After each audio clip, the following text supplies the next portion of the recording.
বিৰাটেই টেষ্টি হয় যিসকলে বইল খাই ভাল পায় সেইসকলেতো ভাল পাবই আৰু যিসকলে বইল খাই পোৱা নাই বা নাখায় তেওঁলোকে এবাৰ ট্ৰাই কৰি চাব ৰেচিপিটো খাবলৈ বিৰাটেই টেষ্টি হয় এনেহ'লে বলক আমি চিকেনৰ ৰেচিপিটো আৰম্ভ কৰোঁ বইল চিকেন ৰেচিপিটোৰ কাৰণে প্ৰথমে মই অলপমান চিকেন লৈছোঁ 4টা শুকান জলকীয়া গৰম পানীত অলপমান তিয়াই ৰাখিছোঁ জালুক অলপমান এটা পিয়াজ অলপ নিমখ আদা নহৰু অলপমান খুন্দি লৈছোঁ এটুকুৰ নেমু আৰু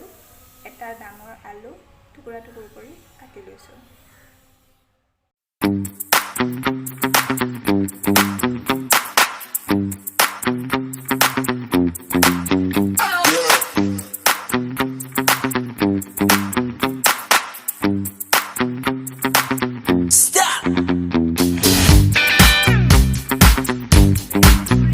চিকেনখিনি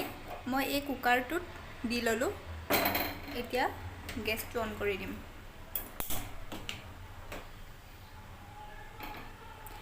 এই চিকেনখিনি অলপমান সময় এনেকৈ ভাজি ল'ম ইয়াতে তেল দিব নালাগে এনেকৈ অলপমান ভাজি ল'লেই হ'ল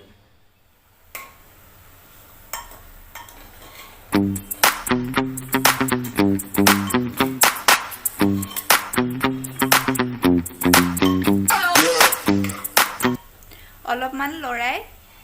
ঢাকনখন অলপমান সময়ৰ কাৰণে দি ৰাখি থৈ দিম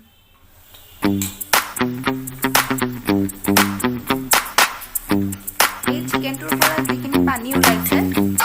এই পানীখিনি শুকাই যোৱালৈ মাংসখিনি ফ্ৰাই কৰি ল'ব লাগিব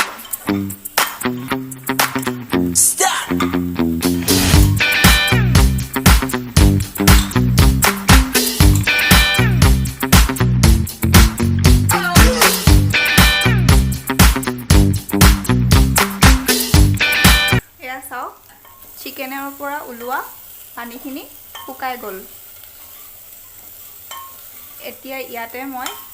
উতলা গৰম পানী দি দিম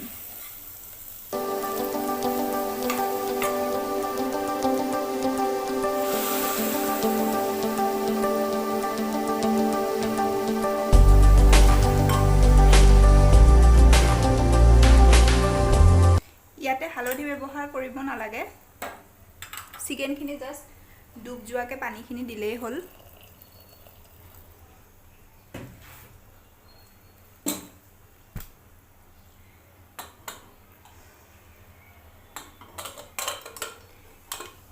এতিয়া কুকাৰটো অফ কৰি ঢাকনখন লগাই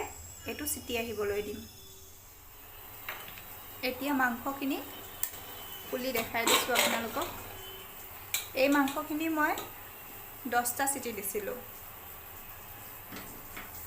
এতিয়া আকৌ গেছটো জ্বলাই এই আলুখিনি অলপমান ভাঙি দিম যাতে জোলটো অলপমান গাঢ়া হয় এনেদৰে মই আলুখিনি অলপমান ভাঙি দিলোঁ যাতে জোলটো অলপমান গাঢ়া হয় মাংসখিনিৰ ওপৰত দেখিছেনে তেল মাংসখিনিৰ পৰা নিজে নিজে ওলাইছে এই তেলখিনি সেইকাৰণে অলপমান বেছিকৈ চিটিটো দিব লাগে কিন্তু ব্ৰইলাৰ চিকেন হ'লেকে নিদিব দেই ইমান চিটি গোটেই মাংসখিনি ভাঙি শেষ হৈ যাব ব্ৰইলাৰ চিকেন হ'লে 4-5টা চিটি দিলেই হ'ব এতিয়া এই মাংসখিনি ভালকৈ উতলিবলৈ দিম এয়া মাংসখিনি ভালকৈ উতলিছে এতিয়া কালাৰটোৰ কাৰণে অলপমান লাল মিৰ্চ পাউডাৰ দিম বেছি দিব নালাগে জাষ্ট অলপ দিলেই হ'ব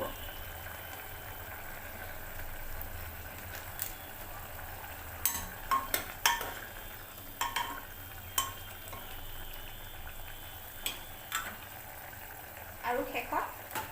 অলপমান মান ধনিয়া পাত কাটি ৰাখিছিলোঁ মই সেইখিনি এনেকৈ দি দিলোঁ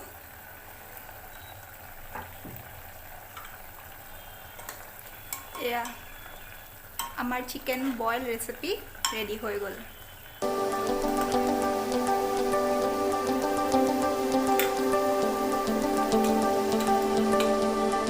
যদি ভিডিঅ'টো চাই ভাল লাগিল তেনেহ'লে লাইক শ্বেয়াৰ আৰু ছাবস্ক্ৰাইব কৰি দিবলৈ নাপাহৰিব আজিলৈ